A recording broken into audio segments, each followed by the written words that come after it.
The society that puts equality before freedom will end up with neither. The society that puts freedom before equality will end up with a great measure of both.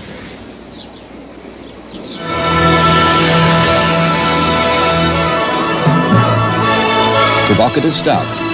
And we now join our guests here at the University of Chicago. Mr. Friedman is right that all over the world people are beginning to stir and are striving for a measure of equality, for a measure of justice. But I think he demeans and trivializes those struggles when he tells us all that we can't all have Marlene Dietrich's legs.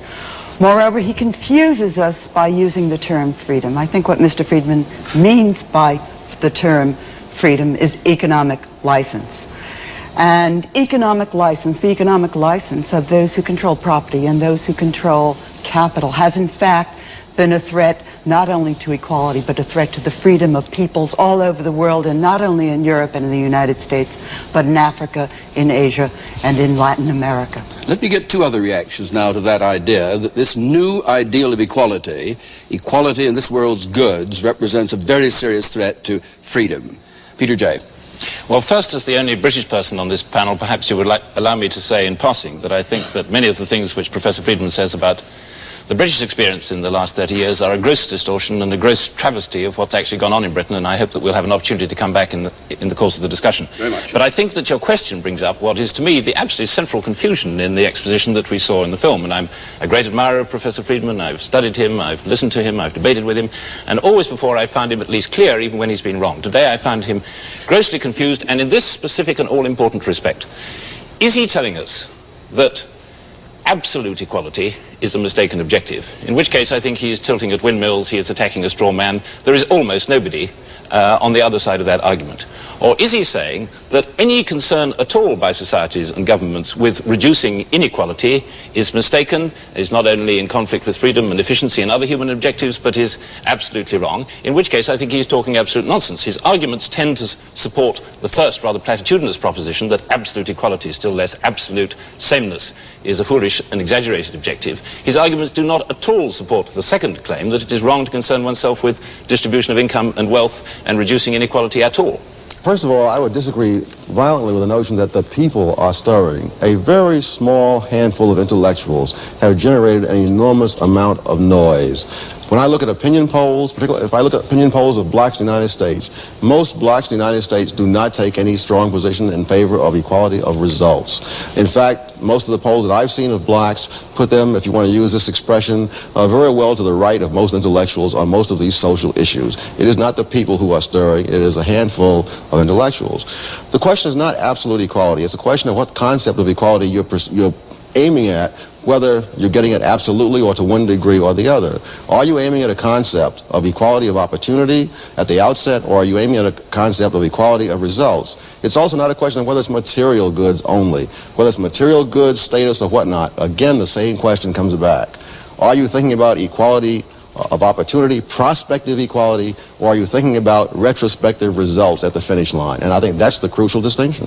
What I mean by equality is the concept I would like to see pursued is a concept that Tom Sowell just discussed of equality of opportunity.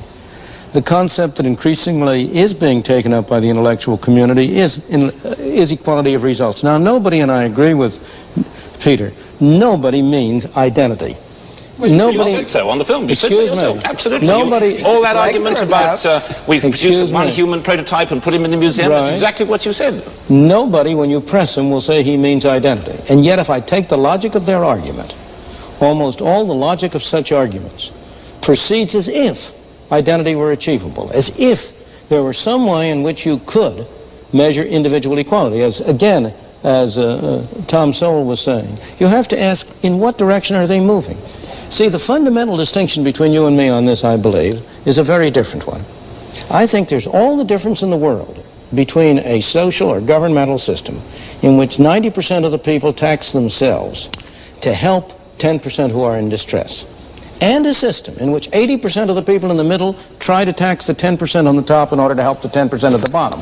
What you end up doing is you end up, Mr. A and B in the ancient story of the forgotten man, you end up with A and B imposing taxes on C to help D, and some of it, after all, in the process, gets in the hands of A and B. You're dodging the fundamental issue which was brought up by Tom Sowell.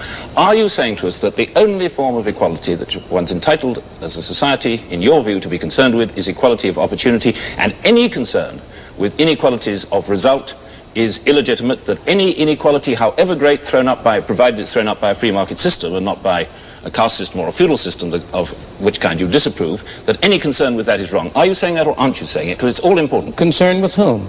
By whom? Concern by the society. The society doesn't have concerns. It has governments, it has laws, it has parliaments. Only people have concerns. People do certain things through government.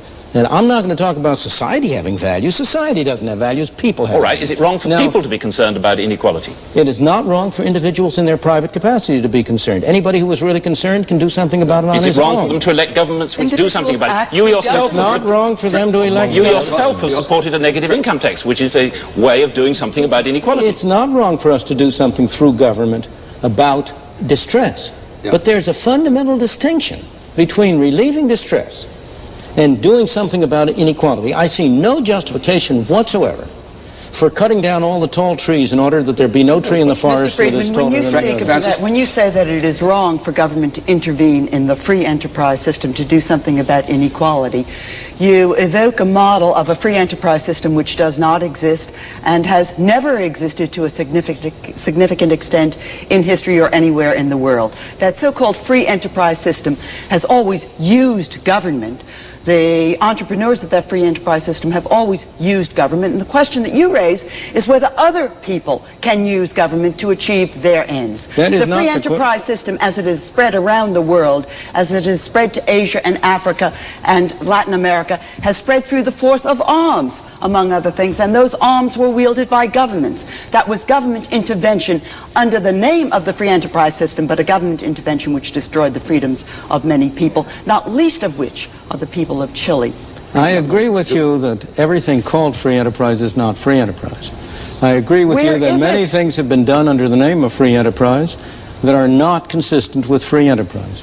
I agree with you, and we stress over and over again in this series, that whenever businessmen have the chance, they will, of course, use government to pursue objectives which may or may not be in the interest of the public at large. But you always are talking about mixed systems, and I challenge you to find a single example in history at any time of any society where people have been relatively free, and I don't mean merely what you call merely economic freedom. I mean freedom in the full sense. I mean freedom of individuals to pursue their own objectives, their own values, to live their lives. I want you to name me any society in which you've had any large measure of that freedom, where capitalism and free enterprise has not been the predominant mechanism for controlling economic activity. Not the sole mechanism, but the dominant one. I want you to name me one exception. Your conception of freedom, does that apply in Chile today? Where the Chile is not politically free. Chile today does not have political freedom, and I do not condone, but let me go on for a moment, if you will. You raise the question, let me answer it. Chile is not a politically free system, and I do not condone the political system. But the people there are freer than the people in communist societies because government plays a smaller role, because the free enterprise that has been emerging has been cutting down the fraction of the total income of the people spent by government, because unemployment has been going down, output has been going up, food production has been going up. The conditions of the people not for the first time, but in the past few years, has been getting better and not worse. They would be still better to get rid of the junta and to be able to have a free democratic system. What I have said, and what I repeat here, is that it's a necessary condition. You cannot have a free society, in my opinion, and I know no counterexample, and I challenge you to produce one.